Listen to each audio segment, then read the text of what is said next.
अस्सलाम वालेकुम। खान्स एकेडमी में आप सबका वेलकम है, आप सबका खुशामदीद है। आज का जो हमारा टॉपिक है वो है मुहद्दिदी इल्म हिंदसा। 10वीं जमात के इल्म रियाज़ी हिस्सा दुअम में हम सबक नंबर 5 मुहद्दिदी इल्म हिंदसा पढ़ रहे हैं, जिसमें हम मजमूआ सरत नंबर 5 हल कर रहे हैं।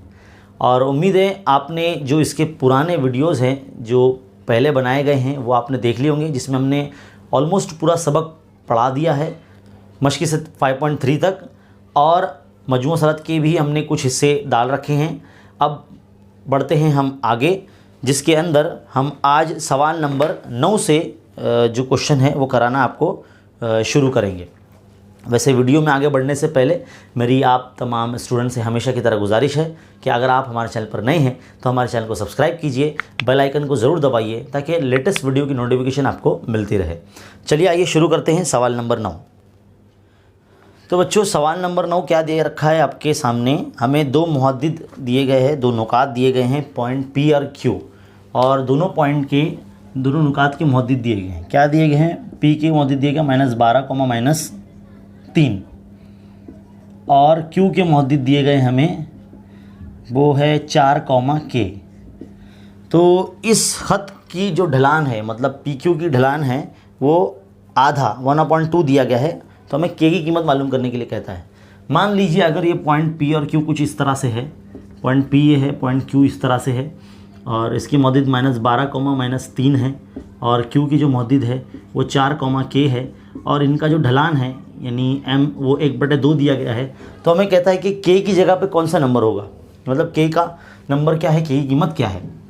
तो हम जानते हैं कि PQ का अगर ढलान का ज़ाब्ता लगाएंगे हम ढलान के ज़ाब्ते से, तो PQ का ढलान क्या होगा?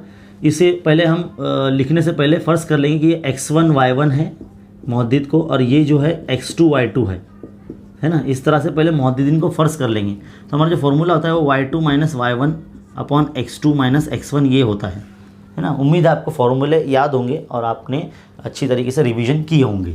तो फार्मूला लिखने के बाद कीमत बराबर ध्यान से रखना है। y2 जो है हमारा k है, और y1 जो है हमारा वो है -3। तो इस तरह से -3 रख देंगे, और x2 जो है आपका 4 है, और -x1 जो है वो -12 है। तो इसको नेक्स्ट स्टेप में हम कुछ इस तरह से लिखेंगे कि k नफ़ी नफ़ी जमा 3 हो जाएगा, और 4 नफ़ी नफ़ी जमा 12 हो जाएगा। और PQ का जो ढलान हमें, जिसे हम M कहते हैं, है ना, ये हमें 1/2 दिया, तो हम यहाँ 1/2 लिख देंगे। अब देखो क्या होगा, तीसरी तरफ करते हैं। 4 + 12 यानी कितना हो जाएगा? ये 16 हो जाएगा ना। पहले 1/2 लिखते हैं इस तरह से, और ये K + 3 अपॉन ये 16 है ना। इस तरह से क्रॉस मल्टीप्लाई करेंगे, 16 × 16, K + 3 के मल्टीप्लाई में ये 2 जो है इस तरह से चला जाएगा। तो क्या हो जाएगा? ये 2K + 2 × 3 = 6 है ना। यहाँ पर सॉल्व कर लेते हैं साइड में इस तरह से। तो जो 2K है वो यहीं रखते हैं, 16 के माइनस में 6 को यहाँ ले लेते हैं। तो कितना बचेगा? यहाँ पे 10 बचेगा, = 2K है ना। अब 10 के बटे में 2 को लेकर आ जाएंगे, और K यहाँ रखेंगे, तो 2 का तो 2 × 5 = 10। तो इस तरह से K बराबर कितना आ जाएगा? 5 आ जाएगा। ज़रूरी नहीं है मालूम करने की चीज़ हमेशा लेफ़्ट साइड में ही हो, राइट साइड में भी अगर चलता रहेगा तो एक ही बात होती है ना। तो K बराबर इस तरह से 5 आ गया। तो सवाल नंबर जो 9 है वो यहाँ पर एंड हो जाता है। चलिए सब बढ़ते हैं आगे सवाल नंबर 10 की तरफ। क्या है सवाल नंबर 10? बोला गया हमें बोला गया है कि नुकात A और B जिसके मुहद्दिद हमें यहाँ दिए गए हैं। A के मुहद्दिद दिए गए यहाँ पे 4, 8, थोड़ा सा फासले से लिखते हैं। 4, 8 या मुहद्दिद दिए गए हैं। B के मुहद्दिद दिए गए हमें 5, 5, दोनों प्लस में हैं, और C के मुहद्दिद दिए गए हमें 2, 4, और D के मुहद्दिद दिए गए हमें 1, 7। इन नुकात को मिलाने वाले ख़त के मुतवाज़ी है, मतलब इन दोनों नुकात को मिलाने से जो ख़त बनेगा यानी AB बनेगा, वो ख़त और C और D को मिलाने से जो ख़त बनेगा यानी CD ख़त, ये दोनों एक दूसरे के मुतवाज़ी है। यानी कुछ इस तरह से मुतवाज़ी है, मतलब दोनों के ढलान सेम होंगे, है ना। इस तरह से समझाने के लिए अगर हम बनाएंगे A और B और C और D, इस तरह से ये पॉइंट A और ये पॉइंट B, ये पॉइंट C और ये पॉइंट D। तो जब दो खुदूत मुतवाज़ी कब होते हैं? जब दोनों के ख़त के ढलान बराबर आ जाते हैं, मसावी आ जाते हैं। तो हम क्या करेंगे? सबसे पहले फ़र्ज़ कर लेंगे ये जो नुकात है इसे x1 y1 दे देंगे, इसे x2 y2 दे देंगे, है ना, समझने के लिए कुछ देर के लिए। तो AB ख़त का ढलान पहले मालूम कर लेते हैं। ए बी खत का ढलान। जिस तरह से हम मालूम करते हैं वैसे ही मालूम करेंगे।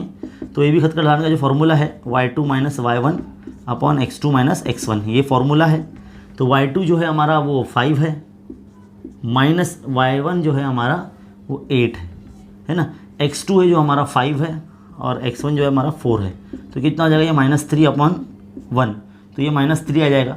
इसी तरह से अब हम सी डी खत का ढलान मालूम करेंगे। सी डी का ढलान, सी डी खत का ढलान या सी डी का ढलान एक ही बात है ना। इसके लिए हम क्या करेंगे, x3, y3 फर्ज कर लेंगे इसे, और इसे x4, y4 है ना, इस तरह से। तो अब फॉर्मूला क्या बन जाएगा, y4 माइनस y3, यानी आगे वाले मौजूद में से पीछे वाला मौजूद ऊपर की जानिब शुमार गुना में y वाले रखेंगे और नीचे की जानिब x वाले, तो x4 माइनस x3 इस तरह से कीमत रखते हैं। y4 कितना है 7 है और y3 कितना है 4 है, तो 7 माइनस 4। इस तरह से x4 कितना है यहाँ पर 1 है, 1 माइनस 2, 1 माइनस 2, तो देखो क्या हो जाएगा ये 7 माइनस 4 मतलब 3 हो जाएगा ये, और ये -1 आ जाएगा। तो इस तरह से ये भी जो है -3 आ जाएगा। अगर गौर से देखेंगे आप, दोनों खत के ढलान जो है वो इक्वल आ चुके हैं। तो खत ए बी का ढलान जो है वो बराबर है सी डी का ढलान से, है ना। इस तरह से आपको लिखना है। दोनों खत के जो ढलान हैं वो मसावी आ चुके हैं, इसलिए हम कह सकते हैं कि खत ए बी और ख़त सी डी मुतवाज़ी है। इस तरह से आपको लिखना है। तो कुछ इस तरह से सवाल हल होते हैं। ये 2 सवाल है आपके सामने सॉल्यूशन, सवाल नंबर 9 और 10। इसको मैं कुछ देर आपके सामने रखता हूं ताकि आप इसको लिख सको, इसका स्क्रीनशॉट ले सको।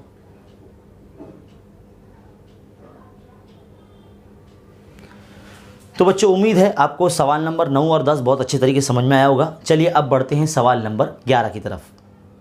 तो बच्चों, सवाल नंबर 11 आपके सामने यहाँ मौजूद है।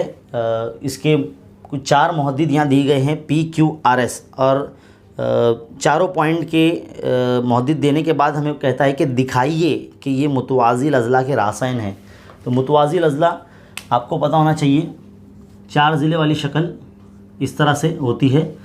और मान लीजिए अगर ये PQRS इस तरह से इनके चारों पॉइंट के मुहद्दिदीन यहाँ दिए गए हैं, तो हमें पता लगाना है कि जो नुकात है ये मुतवाज़िल अज़ला के नुकात यानी रासायन है या नहीं। कैसे पता लगाएंगे? सबसे पहले हम क्या करेंगे, हर ख़त का या हर ज़िले का ढलान मालूम करेंगे।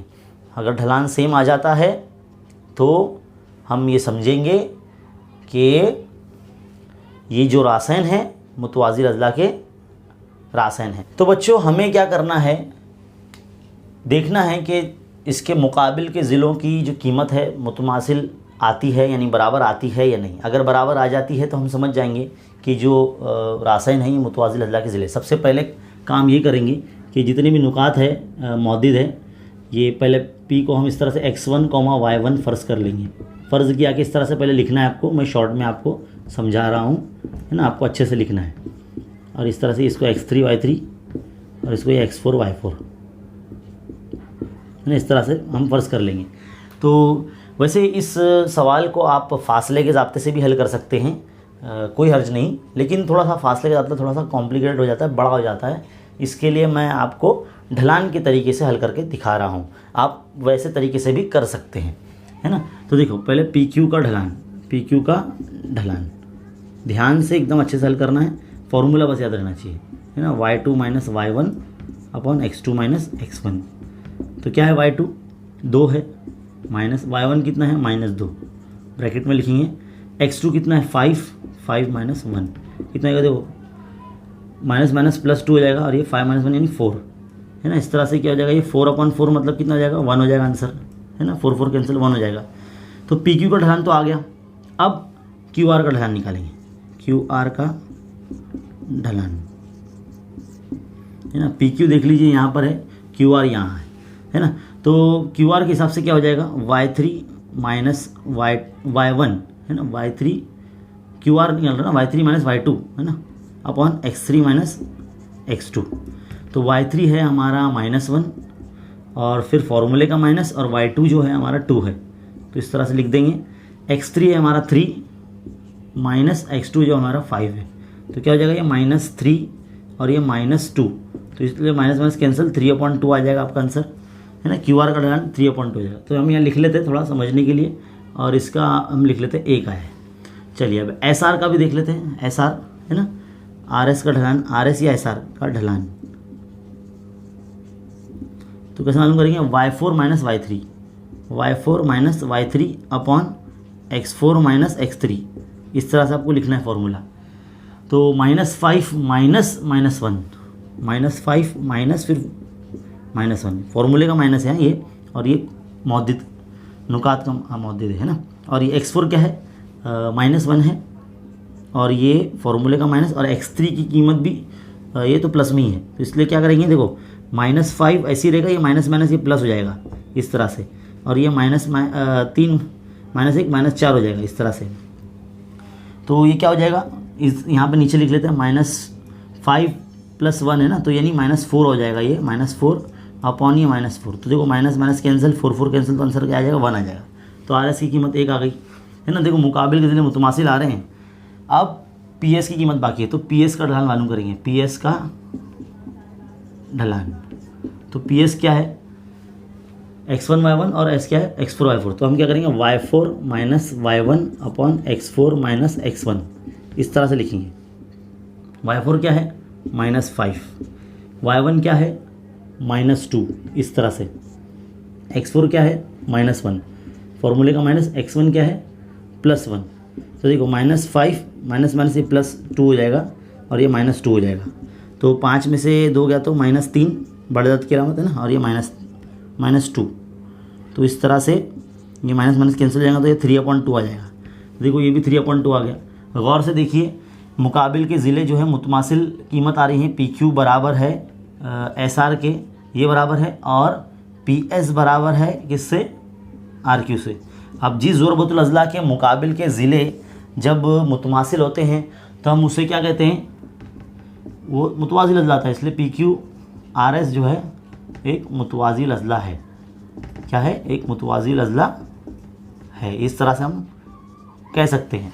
तो सवाल नंबर जो 11 है वो यहाँ पर एंड हो जाता है। इसका आप स्क्रीनशॉट ले सकते हैं, या वीडियो को रुकाकर आप लिख सकते हैं। ढलान के तरीके से हमने हल करके दिखाया आपको, आप इसको फासले के ज़ाब्ते के ज़रिए भी हल कर सकते हैं।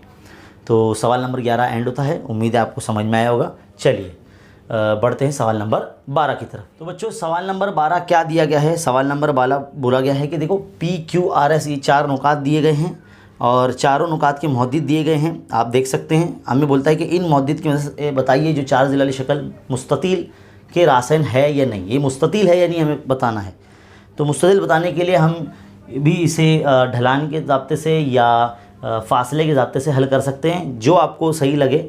मुझे जो है आसान तरीके से आपको कराना है, इसलिए मैं आपको ढलान के ज़ाब्ते से हल करना सिखाऊंगा, क्योंकि बहुत ही आसान होता है, इजी होता है। तो मान लो इस तरह से अगर हम इसे ऐसा बना लेते हैं कि PQRS ये है P, ये Q, ये है R और ये है S।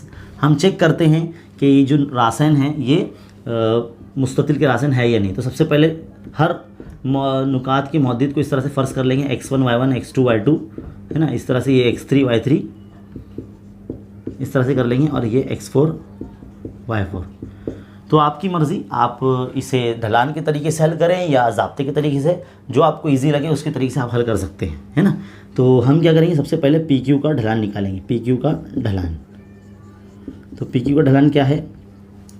y2 - y1 upon x2 - x1, इस तरह से फॉर्मूला लिखेंगे।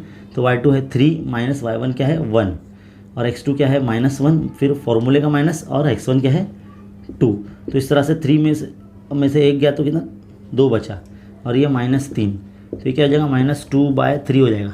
ये माइनस यहाँ शिफ्ट हो जाएगा बाजू में, है ना। अब देखिए PQ का ढलान आ जाने के बाद आप QR का ढलान मालूम करेंगे। तो यहाँ पे लिखते हैं QR का ढलान, इस तरह से। तो QR का ढलान के लिए फॉर्मूला क्या बनेगा? y3 - y2, y3 - y2 upon x3 - x2, इस तरह से। तो y3 क्या है? -3 है, फिर फॉर्मूले का माइनस है, y2 कितना है? 3 है ना। x3 कितना है? हमारे पास -5 है, फिर फॉर्मूले का माइनस, और x2 जो है हमारे पास -1 है। तो ज़रा इसको ब्रैकेट में लिखेंगे अच्छे से। तो -3 -6 हो जाएगा ये, और ये क्या हो जाएगा? -5, ये +1 हो जाएगा इस तरह से। तो -6 अपॉन 5 में से 1 गया तो -4 है ना, बड़े अदद की अलामत। माइनस माइनस कैंसिल कर देते हैं इस तरह से, 2 तिया 6 और 2 दूनी 4, तो इसलिए 3/2 आ जाता है ये, है ना। तो हम यहाँ लिख देते हैं PQ की कीमत क्या है, -2/3 आई है और QR कितना है, 3/2 आया है ना। चेक करते हैं, QR हो गया। अब RS मालूम करेंगे, तो RS का ढलान यहाँ पर लिखेंगे, RS का ढलान। देखिए मैं जगह बचाने के लिए इस तरह से ऐसे हल कर रहा हूँ, आप इसको ऐसे ऐसे भी हल करेंगे तो बहुत अच्छा लगेगा, है ना। सेपरेटली आप कर सकते हैं अच्छे तरीके से, जितने अच्छे तरीके से आप लिखेंगे उतना अच्छा होगा। तो अब मैं क्या कर रहा हूँ, y4 minus y3 upon x4 minus x3। तो क्या कीमत है y4 की, -5, फिर फॉर्मूले का माइनस, y3 कितना है, -3 है तो इसको ब्रैकेट में लिखेंगे अच्छे से, और x4 क्या है, -2, फिर फॉर्मूले का माइनस, x3 क्या है, -5, है ना, रख दिए। अब इसको यहाँ हल कर लेते हैं, -5 माइनस माइनस ये +3 हो जाएगा, इस तरह से ये -2, ये माइनस माइनस +5 हो जाएगा। तो क्या हो जाएगा ये आंसर, 5 में से 3 गया तो -2 और ये 5 में से 2 गया तो +3, तो ये क्या हो जाएगा, -2/3 आंसर आ जाएगा। तो RS का ढलान कितना है, -2/3। देखो सेम आ गया, मुकाबिल के ज़िले मुतमासिल आ रहे हैं, तो अब इसका भी शायद 3/2 ही आएगा। तो हम PS का पहले चेक कर लेते हैं। तो PS का ढलान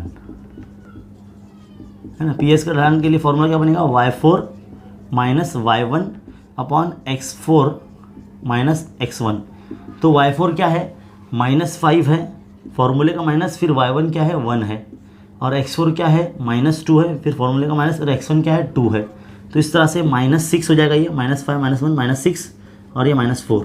तो इस तरह से माइनस माइनस कैंसिल, 2 तिया 6, 2 दूनी 4, तो 3/2 आ जाएगा। देखिएगा 3/2 आ गया ना। तो मुकाबिल के ज़िले जो है वो मुतमासिल आ गए हैं, यानी PQ का ढलान बराबर आया है SR के ढलान से, और QR का ढलान जो है वो बराबर आया है PS के ढलान से। तो इसलिए हम कह सकते हैं कि जो ज़रूरतुल्लाह PQRS हमको दिया गया है एक मुस्ततील है। क्या है, मुस्ततील है, क्योंकि जिस ज़रूरतुल्लाह के मुकाबिल के ज़िले मुतमासिल होते हैं तो हम उसे मुस्ततील कहते हैं। तो इस तरह से जो सवाल नंबर 12 है यहाँ मुकम्मल होता है। ढलान के तरीके से हमने आपको हल करके दिखाया। इस सवाल को आप फासले के ज़ाब्ते से भी हल कर सकते हैं, और उम्मीद है आपको ये बहुत आसानी से हमने जो समझाने की कोशिश की आपको समझ में आ गया होगा। बच्चों ये जो सवाल नंबर 12 तक हमने आपको समझाया, इस वीडियो में फ़िलहाल इतना ही। सवाल नंबर 9 से लेके सवाल नंबर 12 तक का सोल्यूशन आपने देखा। उम्मीद है आपको ये पूरे जो सोल्यूशन है, हल है, इन सवालात के समझ में आ गए होंगे, और इसको आप बखूबी अब अपने से हल कर सकेंगे। और ऐसे मज़ीद सवालात अगर आपको दिए जाए या आपके टीचर्स के ज़रिए दिए जाए तो आप हल करके दिखा सकेंगे, ऐसे हम उम्मीद करते हैं। तो इस वीडियो को देखने के बाद अपने तमाम दोस्तों में इसे शेयर कीजिए, इस वीडियो को लाइक ज़रूर कर दीजिएगा, और कमेंट करके बताइए कि आपको कैसा लगा। और ऐसे मज़ीद तालीमी वीडियोस हासिल करते रहने के लिए हमारे चैनल पर बने रहिए और देखते रहिए खान्स अकेडमी। मिलते हैं अगले वीडियो में, तब तक के लिए शुक्रिया।